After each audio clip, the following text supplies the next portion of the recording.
This is not 99% Invisible, but I am Roman Mars.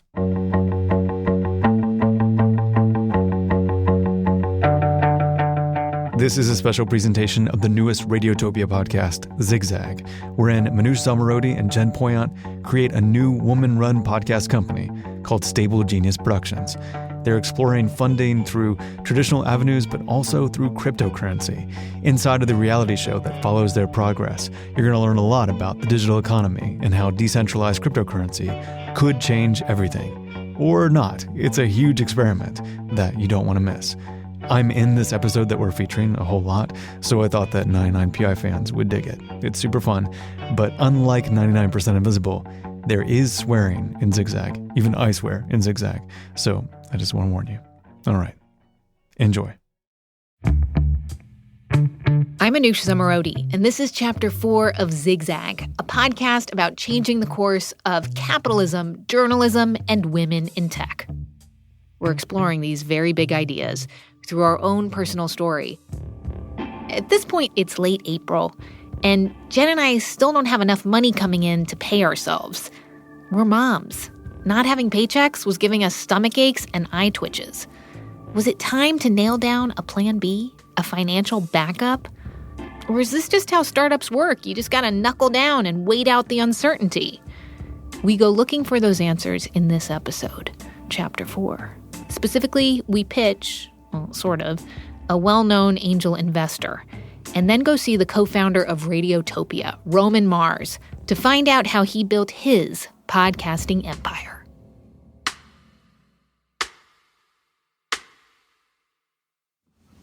You're recording something? Yeah. Where are we going? Where are you going? This is me and my husband Josh, not to be confused with Josh Benson, our blockchain matchmaker from Chapter 1. You need to go have a little vacation from your family? Not exactly. It is really early on a Sunday, and we're in the car on our way to the airport. He was going to Puerto Rico. Going with Governor Cuomo. Why are you speaking so slowly? Because it is 5:12 in the morning, and it's taking me a little time to formulate my words. Josh covers politics for a local TV news station. We have 2 kids, but don't worry, my mom was home with them as we scattered ourselves across the globe. I was going to San Francisco. What are you doing out there again?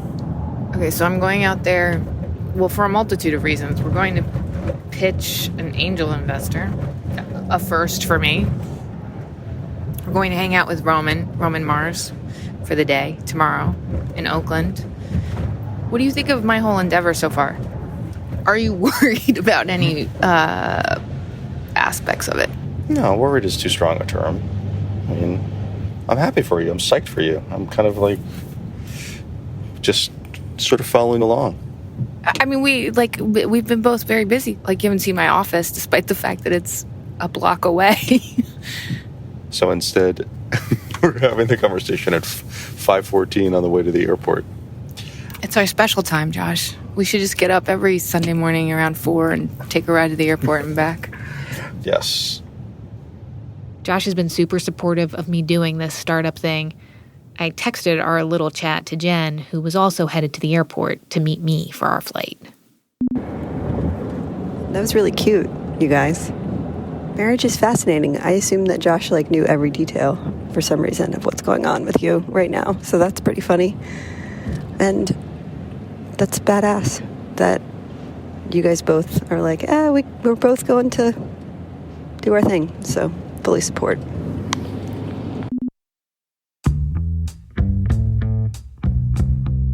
Josh and I are really lucky to have families who live nearby who help out a lot. Jen doesn't have that. Most people don't. But that wasn't stopping both Jen and I from worrying how we were going to make this podcast and run a business. We needed a team. And that takes more than a cryptocurrency that doesn't exist yet. It takes cash. Which is why Jen and I decided to go on a reconnaissance mission. A trip to San Francisco. To see if we could find a backup plan, a plan B. Because that's what responsible adults do these days. They don't put their savings on the line. They get rich people to invest in their business. Right? So far, we'd lost our first grant. That was Chapter 1 that we'd been counting on. That was awful. Then we'd gotten this other small grant that was half in real money and half in cryptocurrency that still didn't exist yet. It was like ziggity, zaggity, woo, woo. But like, maybe it was time to find some stability by having an investor. Or would that just create bigger problems? We weren't sure. Jen and I had done our fair share of reporting on tech companies that put their profits ahead of basic humanity to appease shareholders. But there's also the good side to Silicon Valley. Big ideas can happen because people believe in them and back them with big money. Okay, we just landed. Here's our plan. It's jam-packed. We were meeting with an angel investor named Jess Varelli that afternoon. And I guess we're going to pitch her, right? Yeah, yes, we're pitching her. We're going to tell her our plans. Yeah. See if she gets it. Yeah. Hopefully she will. Yeah. And then, say what's the next move? A couple hours and a shower later.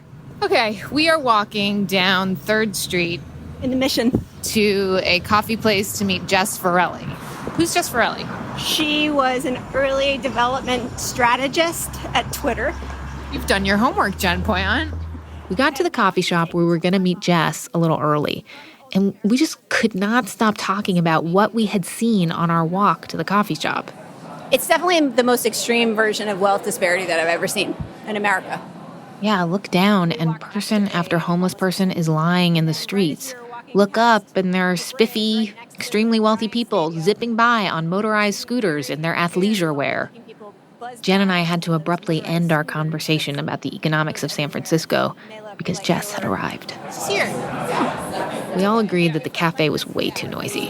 Super appreciate that. Yeah. Can we get you something to take over? I'm okay. Do you guys want a coffee or something? I might get something. So we grabbed some iced coffees to go and went down the block to Jess's apartment building. Sir, thank you. She said we could talk in the conference room by the lobby. Anyway, so it's industrial. Was this? It's San Francisco, so apartment buildings have conference rooms. Yeah. Hi, I'm Jessica Varelli. We were connected through a mutual friend, Crystal Saka, who I've known for a long time. And I am a founding partner of #Angels, which is an investment collective I co-founded with 5 other women 3 years ago. And I spent my career working in Silicon Valley at Twitter over 8.5 years and started my career actually also working for a venture capital firm. We were frankly initially very resistant, or maybe not resistant, but we had reservations or skeptical about going for investment at all because we were a little worried about having to push for these returns. Sort of aligning incentives between the investors. Yeah. That is a smart question for you to ask. I think that is a mark of a really thoughtful founder, which is essentially how do I make sure the vision or expectations and hopes I have for my company align with the expectations of an investor, right? Which is a great question to ask and something that you want to spend a lot of time making sure you get that right. So we're kind of obsessed with it. Like we talk about it all the time. Venture capital is a great way to finance if you want hyper growth. And so hyper-growth. And not to be obtuse about this is the rate of growth and the we want to grow. That's going to take anywhere from 1 to 5 years, I would imagine, for us to launch 3 shows and then spin those off into those different multi-platforms. That's growth. But I guess the question is maybe the exit strategy, right? Or do we, would we be expected to exit? All of those questions about what do the investors want back? But what level of growth is expected, and do we have to know all of that at the beginning? Generally, if you're raising venture capital, investors are looking for a business that they believe can transform an industry. Was this a pitch or more like a tutoring session? I guess my hope, and I want to be, upfront about it, is that we do have investors who care as deeply as we do about the societal impact of the stuff that we make. That's really important to me. I mean, I definitely want to be big because I think these ideas need to be big and they're big ideas. But I also think, is there room for that to be, at this point, Jen kicked me under the table. Conscientious. By accident, she told me later. But at the time, I thought she wanted me to shut up. I think so. I think it's all about finding that right fit with an investor. And given how important that is to you, and given that might trump growth, I think being as exactly as you are, being rather explicit about what your goals are for this and what success looks like to you is going to help you find an investor that where that aligns. And I think, do you know anyone? Like, does this sound like far-fetched to you? Or are you like, wait, was this weird that we were kind of pitching someone to fund our work, which would basically criticize the tech platforms that they had also funded? I think these people exist. I think I want to spend a little bit more time with you on the ambition for what you want to build and what that business and scale might look like. Yeah. This phase should be all about building the product and getting feedback from customers. If you need money right now, then you have to think a little bit about like, okay, what is the right source to, whether it's revenue or grants or seed funding.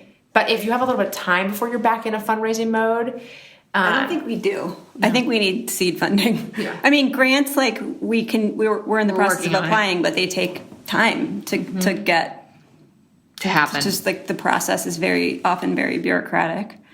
And we might have sponsorship. I mean, we will have sponsorship. But that takes time to, you need the shows to come out until the sponsorship money comes in.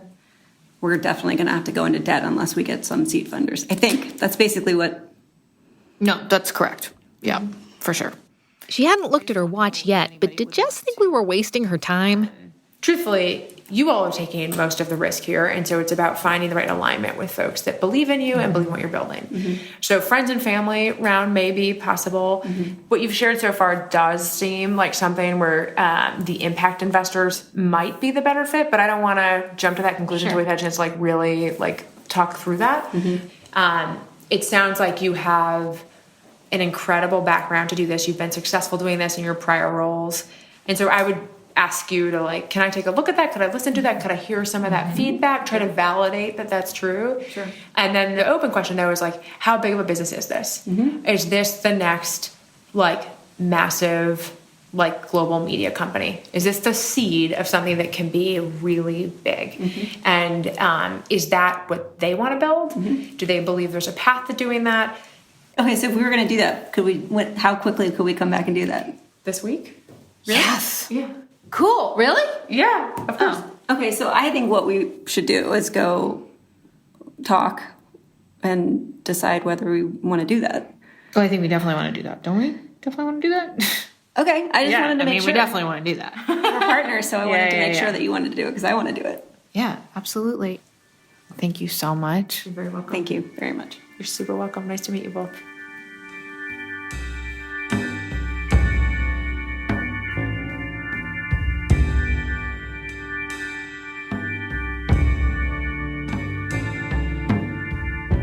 Jen and I walked out of our meeting with Jess and kind of stumbled, stunned, into the waning light of a crisp spring evening in San Francisco.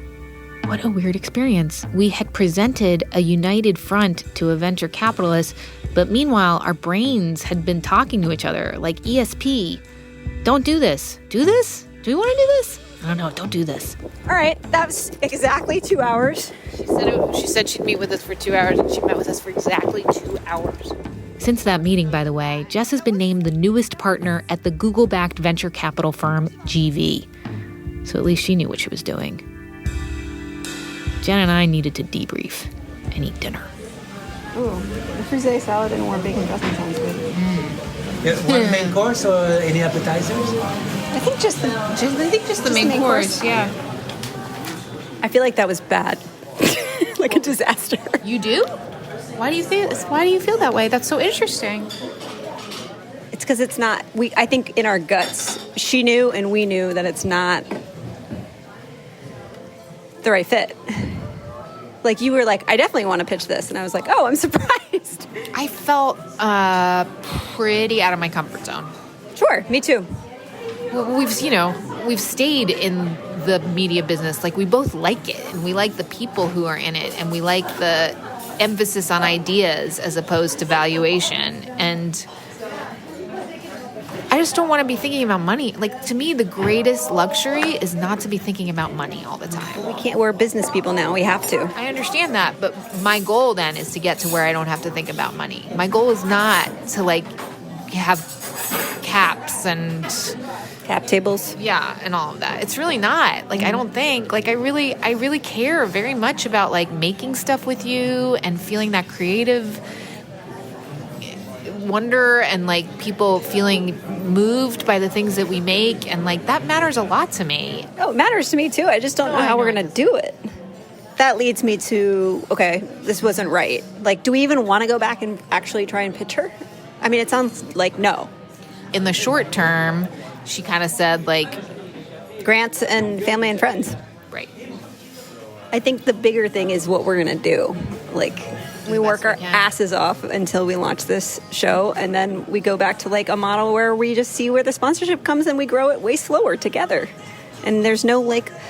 Is there shame in that? I feel like we feel like there's shame in that. No, but what scares me is Dan keeps telling us that that's not possible. Dan was a business consultant who was helping us project future budgets and revenue. I mean, seriously, we need to have this entire conversation over again with Roman tomorrow. Yeah. It's gonna be completely different. I don't think there's any shame in that. That's essentially going back to, like, the real bootstrapping model and then seeing where we go from there. Dude, I'm fine with that. I'm fine with that. Which is fine with that? Yes, I'm totally fine with it. All right then. It's weird how you I feel like, there's something about San Francisco that's so utilitarian in many ways. There's not a ton of soul. Oh, that makes me so happy you said that. Right? It really does. It does? Yeah. Really? Yes, dude. I'm very much about soul. I mean that, like, in the... Yeah, I know what you mean. Not like Aretha Franklin. Yes.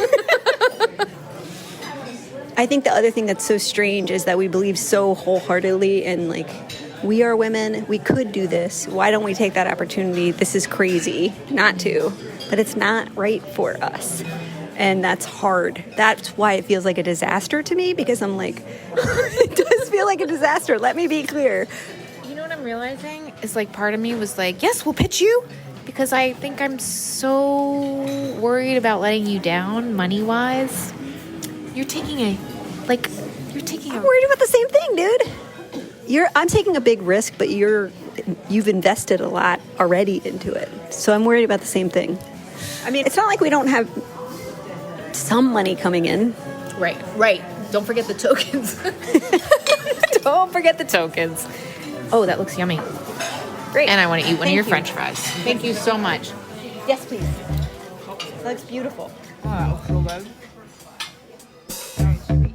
We really wanted financial support to make our mission-based journalism possible, and we really wanted honesty from each other. Right now, we had the latter.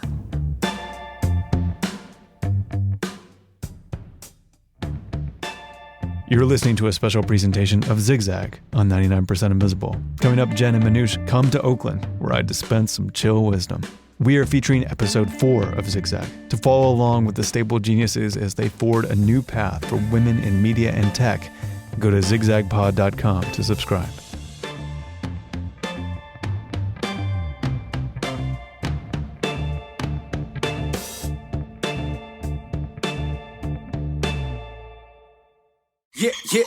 Yeah.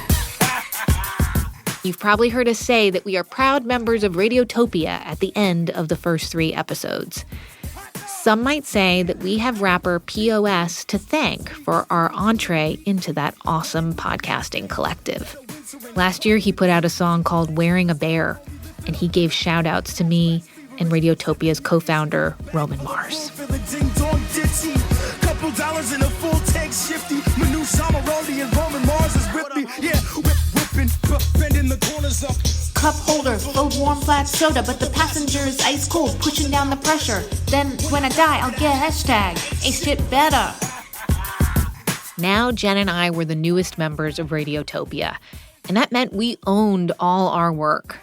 I had hung out with Roman before, but he and Jen had never met.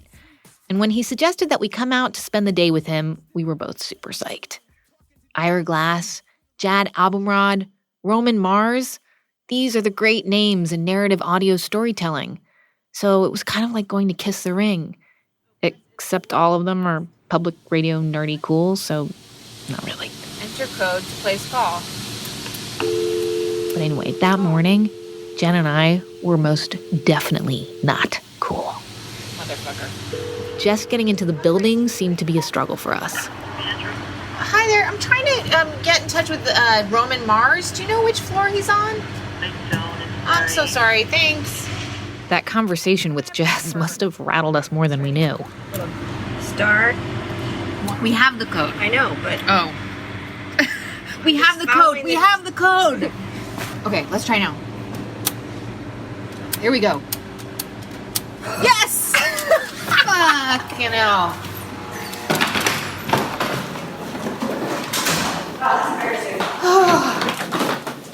That's it.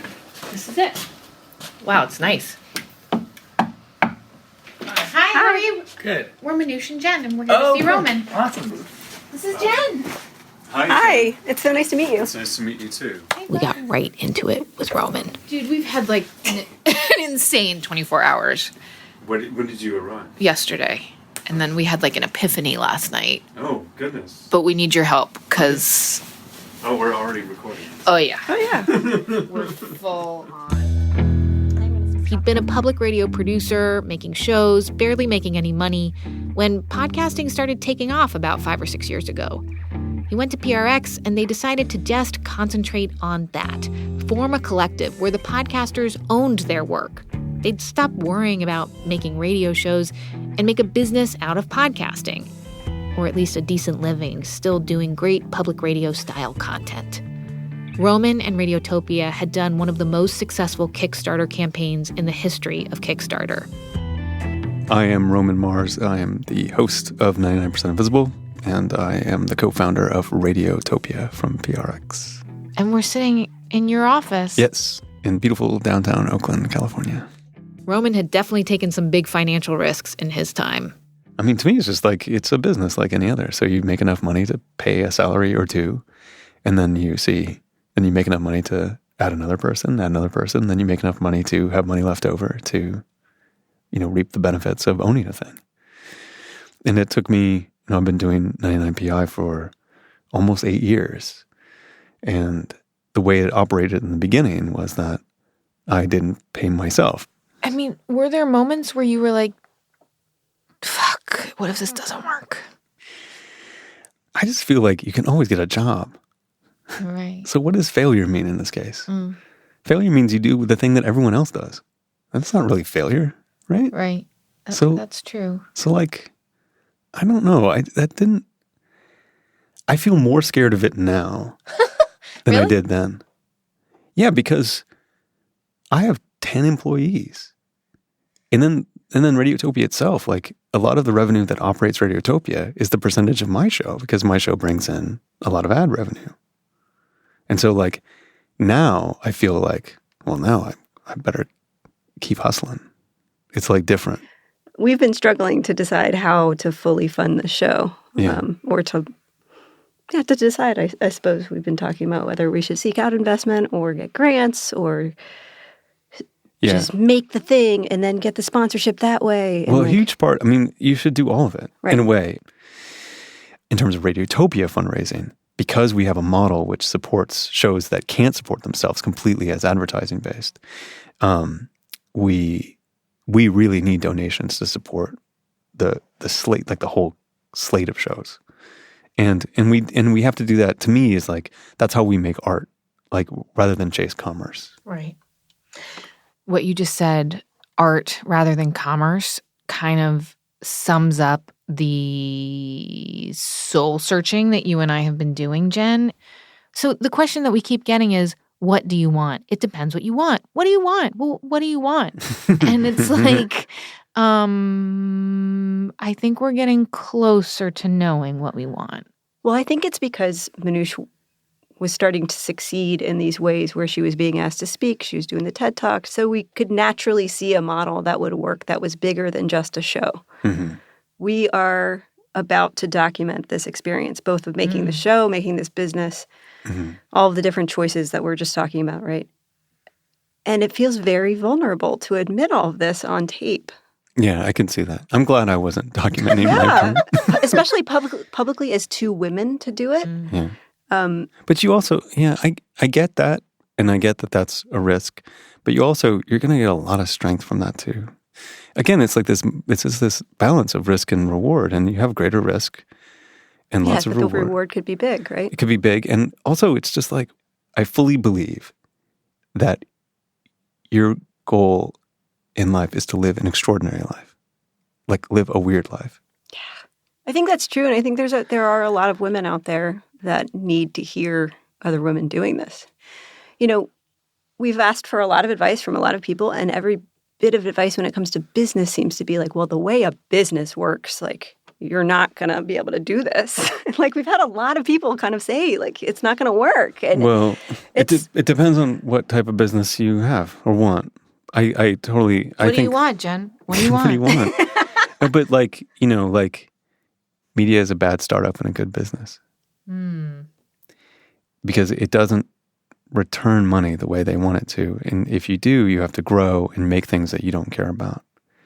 But if you just want to make a show and pay yourselves, you can do that. That is not that steep a hill to climb. You could do that. And then from there, you begin to go, I think that you follow your gut when it comes to that stuff. Yeah. And personally, I think that there's no money without strings attached. The only money I've ever that has strings attached that I like is money from the audience. Okay, so I'm going to be very businessy and paternal or something. How much you got saved? I mean, do you have a year saved? Can you live without making any money? I definitely cannot. Yeah. I have like 2 months maybe left. Okay. So is that asymmetry in your needs? Does that cause a tension in your choices? I would say it did at the beginning, where I was like, well, if I'm going to invest in the company, I want to own more of it. And Jen said no. I worry that like her risk is higher. I mean, there's a way you're putting in different things. Yeah. Right. I mean, if the company can never pay me back, that'll be its own thing. What's money for? That's what I kind of think. I mean, really, money is freedom. That's what it's for. I mean, the hard part of ownership is that the runway has to be kind of long. Yes. Before you get to the point where it's sustainable. And if the runway is short, then it fucks with the sustainability. I think we're trying to figure out what's the minimum we can pull in through all of these various funding sources if we're not going to do the VC thing and still sustain ourselves until that runway gets long enough for it to become really sustainable. I mean, that's the thing. You have to be prepared to recognize when it's not working. But just think like what... It's kind of easy, if you don't have a lot of other pressures, to hold on to something that you maybe shouldn't be holding on to. What would make you sunset this whole thing? That's a really good question. Yeah, but that is so hard to answer, because if you had asked me that about Note to Self, I wouldn't have. I mean, shit happens and you have no idea. Yeah. What would make me sunset this whole thing? Is it a better opportunity? It's like... No, because this is the best opportunity. But let me ask you this. Yeah. Do you just make 99 PI forever? Like... Well, I wonder that too. I've given myself a kind of a timeline of I need to make it as successful as possible. I'm 43 now. I don't know if the end of it's going to happen when I'm 50. I think I would probably go your route faster. Like right now, people are doing projects inside of the group of 99% Invisible, which will be new things for the world. And I can't really talk about them, but we could say this much, okay? And I could imagine that my life is not hosting a show, but, running a shop. And also it's just like, I feel myself more tired than I ever have. And I can't work this hard forever.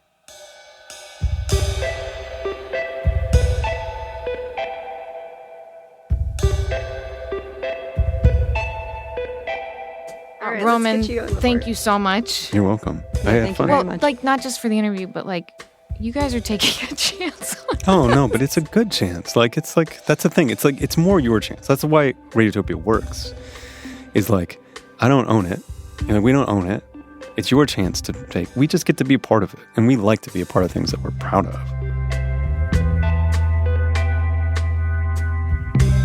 Our session with Roman kind of felt like a motivational pep talk, but we didn't have to stand on chairs and yell like at a Tony Robbins event. This pep talk was way more chill than that. Thank you. You're welcome. No, it's my pleasure. I'm so happy you're here. This conversation was just what we needed. Jen and I were resolved. Investment money, for now, was not for us. Another zig, and then we zagged. We knew that we needed to focus on making the podcast, this podcast. Stick to the mission. And then if we made it that far, we'd reassess. So we went back to New York, and we even put a big red circle around one summer day on the calendar, and we labeled it Financial Reckoning Day. But it felt good to know we had the support of not just one, but two collectives, Roman and Radiotopia, who are distributing this show and selling sponsorship, and Civil, the experiment using the blockchain to create a new ecosystem for independent journalists.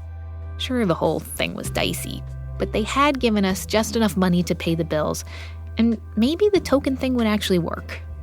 Anyway, the Civil people felt like our people.